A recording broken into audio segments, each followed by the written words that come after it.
सबसे पहले मैं आपका रुख करना चाहूंगा। ये सवाल तो बड़ा तीखा है। आखिर कांग्रेस के एक सांसद के घर से इस तरीके की पैसे की बरामदगी, जाहिर तौर पर सवाल देने पूछने का मौका तो आपने ही बीजेपी को दे दिया। आखिर सवाल जनता भी पूछे तो क्यों ना पूछे।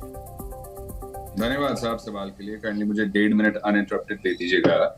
अब भारतीय जनता पार्टी की आदत है साहब जज बनना, ज्यूरी बनना, एग्जीक्यूशनर बनना और खुद ही फैसला भी सुना देना।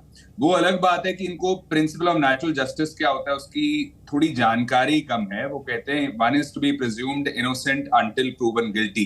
एक व्यक्ति को निर्दोष माना जाए जब तक उनका गुनाह साबित नहीं होता in the court of law. लेकिन अगर भारतीय जनता पार्टी की सरकार कहती है किसी के कुछ कहने से, इल्जाम लगने से वो आरोप सिद्ध हो जाता है और व्यक्ति गिल्टी करार हो जाता है, तो मैं तो ऐसा करूंगा, भारतीय जनता पार्टी को कहूंगा पहले तो अपनी पार्टी को कंडेम करे, अपनी सीनियर लीडरशिप को कंडेम करे। क्योंकि मैं एक अंडर ट्रायल की बात नहीं करूंगा जो भारतीय जनता पार्टी के लीडर है जिन पे केस चल रहा है। मैं उस लीडर की बात करूंगा जो कन्विक्ट हो चुके हैं, जिनको सजा सुनाई गई है। मिजोरम के जो एमएलए थे बुद्धा धन जी, उनको साहब करप्शन केस में कोर्ट ने सजा सुनाई है, कन्विक्ट है। और अगर ये हमारे एमपी पे इल्जाम लगा के कह रहे हैं कि सारी कांग्रेस पार्टी ने ये किया है, तो भारतीय जनता पार्टी ये तरक अपने आप पे भी तो इंप्लीमेंट करे, अपनी सारी पार्टी को तो करप्ट करे इस बेसिस पे। अश्विनी जी बड़े अच्छे वकील हैं आप, बड़े अच्छे वकील हैं। क्या आप धीरज साहू का केस लड़ते हुए इस बात की वकालत करेंगे, इसे डिफेंड करेंगे कि जितना कैश उनके यहां से बरामद हुआ है वो बिल्कुल जायज कैश है? क्योंकि जी किनके यहां से हुआ है साहब?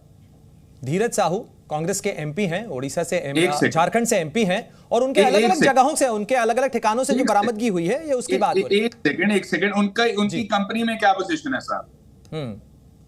बताइए। यानी अब डिफेंड तो आपको करना है। मैं केवल एंकर हूं यहां पर, डिफेंड आप कर रहे हैं। मैं बताता हूं साहब जी, मैं बताता हूं। देखिए ऐसा है साहब, जो कोई भारतीय जनता पार्टी का यहाँ पे लीडर आकर के इल्जाम लगाएगा, उनसे इतनी चीज पूछ लीजिएगा कि उनका कंपनी में क्या रोल है। क्या वो मैनेजिंग डायरेक्टर है? क्या वो ऑथोराइज सिग्नेटरी हैं? क्या उनके पास कोई बड़ा ओहदा है? क्या वो रिस्पॉन्सिबल है कंपनी के लिए? या फिर भारतीय जनता पार्टी का तर्क है अगर किसी रिश्तेदार पे, किसी फैमिली मेंबर पे इल्जाम लगे तो इल्जाम ऑटोमेटिकली आपके खिलाफ सिद्ध हो जाता है। अगर ये बीजेपी का तर्क है तो भारतीय जनता पार्टी के मैं आपको बहुत सारे लीडर्स के रिश्तेदारों के नाम गिना दूंगा जिन पे सीरियस करप्शन केसेस पेंडिंग। और मैं दूसरी बात पूछूंगा, बीजेपी अगर कहती है जीरो टॉलरेंस फॉर करप्शन, तो दोहरे मापदंड क्यों नहीं त्याग रही साहब? ये बताएं, नारायण राणे साहब को अपनी पार्टी में इंडक्ट क्यों किया? उनके खिलाफ तो केस था। मुकुल रॉय साहब को क्यों किया? शुभेंदु अधिकारी साहब को क्यों किया? हिमंता विश्व शर्मा साहब को क्यों किया? उनपे जब केस थे तो उनको पार्टी में इंडक्ट कर लिया। जब वो पार्टी में शामिल हो गए साहब, उसके बाद केस के बारे में कुछ सुनना ही बंद हो गया। ना तो कुछ सुनाई देता है, ना कुछ दिखाई देता है। बीजेपी उस पर भी स्टैंड करे। अश्विनी जी बहुत सारे सवाल पूछ लिए आपने। अजय आलोक जी भी हमारे साथ जुड़ गए हैं, जरा उन्हीं का रुख कर लेते हैं। अजय आलोक जी बहुत स्वागत है आपका डिबेट में। लेकिन देखिए आपने बहुत सारे सवाल उठा दिए, अश्वित खड़ियाल जी ने जवाब जरा आप भी दे दीजिए। मुझे समझ में नहीं आता है, ये तो वकील हैं, तो क्या देश का कानून से परिचित नहीं है? क्या वाकिफ नहीं है कि देश का कानून कहता है कि आप 2 लाख रुपए से ज्यादा कैश नहीं रख सकते हैं, और अगर आप रखते हैं तो ये अपराध की श्रेणी में आता है, और उसको आप बैठ के डिफेंड कर रहे हैं। आपके एमपी धीरेन्द्र साहू जी के घर से, जो कि उनके नाम पे है, 2 बोरा सोना मिला है, 92 करोड़ कैश मिला है। आपके दर्शक समझें करोड़ क्या होता है। जब 1000 के 100 नोट जुड़ते हैं ना तो 1 लाख होता है, और 1 लाख जैसे 1 लाख बनते हैं तो 1 करोड़ होता है। इस देश की जनता 80% जनता जीवन भर इतना पैसा नहीं जुटा पाती है, और वैसा 290 करोड़ कुबेर का धनवर्षा हो रहा है आप लोग के ऊपर। सिर्फ कांग्रेस पार्टी के ऊपर होता है धनवर्षा कुबेर का, बाकी किसी के पास नहीं होता है। बड़ा चुन के आए हैं कांग्रेस पार्टी के लोग यहाँ पे, और उसको शेमलेसली डिफेंड भी कर रहे हैं कि उनकी कंपनी में पोजीशन क्या है, उनकी कंपनी में ओहदा क्या है। कल एक कांग्रेस के प्रवक्ता कह रहे थे कि 100 साल के व्यवसायी हैं, तो 100 साल के व्यवसायी हैं और बहुत बड़ा उनका घराना है, कारोबारी घराना है, इसलिए उनको लाइसेंस मिल जाता है 290 करोड़ रुपए रखने का।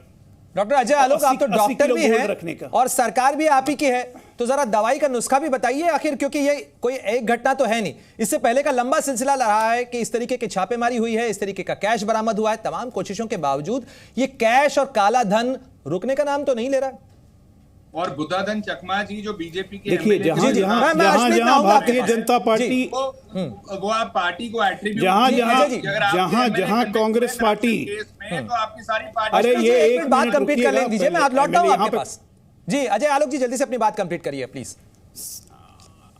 आप सामने स्क्रीन पे इतना कैश दिखा रहे हैं, वो कैश देख के भी कांग्रेस को कोई शर्म नहीं आएगी, क्योंकि इनका तो आदत है ना। ये काम कांग्रेस पार्टी अगर नहीं करेगी तो कांग्रेस पार्टी ही नहीं रहेगी, ये कांग्रेस पार्टी ही नहीं रहेगी। या दूसरी बात, जहां जहां कांग्रेस पार्टी सत्ता में रहती है या इनके इंडिया अलायंस के लोग सत्ता में रहते हैं, वहीं से ऐसे कैश बरामद होते हैं। ये झारखंड में ये जो कैश पकड़ा गया, उड़ीसा में जो कैश पकड़ा गया, ये तो कांग्रेस पार्टी का कैश है। लोकसभा चुनाव लड़ने के लिए पैसा इकट्ठा किया जा रहा है ना, अलग अलग पॉकेट्स में। नहीं वो अश्विन जी तो कह रहे हैं कि वो कंपनी में है ही जहां सरकार रहेगी मिलेगी। जी चलिए मैं बात लौटूंगा आपके पास, लेकिन प्रदीप भाटी जी का भी रुक करना बहुत जरूरी हो जाता है इस बहस के अंदर। जी प्रदीप भाटी जी, मैं चाहूंगा कि आप इस बहस के अंदर न केवल समाजवादी पार्टी के प्रवक्ता के तौर पर आए, बल्कि आप तो चार्टर्ड अकाउंटेंट हैं। आज बड़ा एक खास पैनल है हमारे साथ में, जिसमें सब्जेक्ट एक्सपर्ट्स हैं, वकील भी हैं, डॉक्टर भी हैं और साथ ही चार्टर्ड अकाउंटेंट भी हैं। सर एक बात बताइए, आखिर ये गली गलियारे मिल कहां से जाते हैं, इतना कैश बरामद हो जाता है? कम से कम भारत की 90% आबादी तो उसे देखकर ये उसकी आंखें खुली के खुली रह गई। धन्यवाद प्रणय जी। सबसे पहले तो आपको और आपके चैनल को साधुवाद। थोड़ी मेरी आवाज़ वीक हो रही है, थोड़ा ठीक करा देंगे जी, आवाज़ ठीक करा दें प्लीज़। देखिए मैं धन्यवाद माननीय प्रधानमंत्री जी का भी दूंगा कि उन्होंने 2013 की तकीरों के बाद काला धन और भ्रष्टाचार पे बात करनी शुरू करी। 2016 की नोटबंदी के बाद 50 दिन में जो माननीय प्रधानमंत्री जी किसी चौराहे पे अपने आप को समर्पित करना चाह रहे थे, वो उस पर बात शुरू हुई। देखिए काले धन की वर्षा की बात हो रही थी, अभी बीजेपी प्रवक्ता बता रहे थे। काला धन तो बीजेपी के विधायक के घर भी मिला कर्नाटका में। वो कुबेर की वर्षा शायद भाजपा ने नहीं देखी। उसके बाद 40% सरकार के पास 42 करोड़ का कैश मिला, वो भी उन्हें नहीं दिखा। 2022 में आपको याद होगा प्रणय जी, 250 करोड़ रुपया, 250 करोड़ चांदी और करीब 25 किलो सोना मिला था पीयूष जैन के नाम पे, जो इन्होंने समाजवादी पार्टी को बदनाम करने के लिए किया। बाद में पता चला इन्हीं के पार्टी से वो जिनके साथ समाजवादी इत्र लॉन्च किया गया था, उन्हीं की बात कर रहे हैं ना? जी उनकी बात नहीं कर रहे, जो पहले पीयूष जैन जी थे उनके पास मिला था। उनके पास नहीं मिला था जो समाजवादी पार्टी वाले थे। आप वहीं बीजेपी गलती कर गई थी जो आप गलती कर रहे हैं। नहीं मैं गलती नहीं, भाजपा का तो नाता भ्रष्टाचार से बहुत पुराना है जी। हाँ नहीं मैं वही दे दिया, मैं आपको वही दे दिया। जी जी। देखिए जब हम भ्रष्टाचार की बात करते हैं तो काला धन अर्जित होता है देश विदेश में।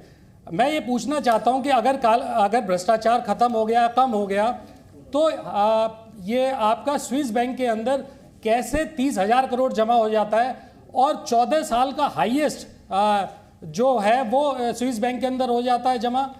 2 बार ऐसी कोई कार्यकाल सरकार नहीं रही जिसमें 50% का इजाफा होगा।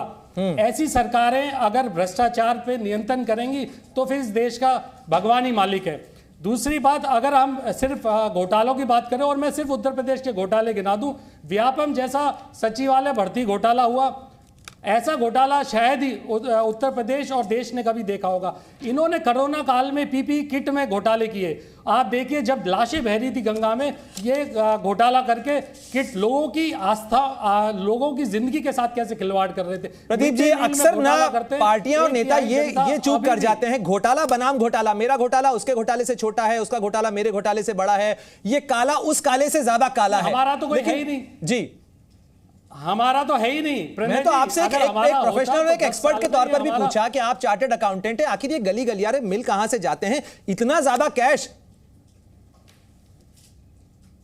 देखिए अगर सरकार की नीयत साफ नहीं होगी और सरकार की नीयत सिर्फ राजनीति करने की होगी, जैसे माननीय प्रधानमंत्री जी ने कल ये इसको ट्वीट करा, और अगर ये उनकी अगर ये इच्छा रहती कि ये इस काले धन पे सही में अटैक करना है, तो वो इसको कांग्रेस पार्टी से नहीं जोड़ते, किसी पार्टी से जोड़ने के बजाय ये मुद्दा बहुत व्यापक है। इससे रोज जनमानस की समस्याओं में वो रोज ये समस्याएं झेल रहा है। वो थाने में जाए, वो तहसील में जाए, वो जिले में जाए, वो हर डिपार्टमेंट में जाए, अथॉरिटीज में जाए, हर जगह भ्रष्टाचार है और व्यापक भ्रष्टाचार है और रोज वो दुगना बढ़ता जा रहा है।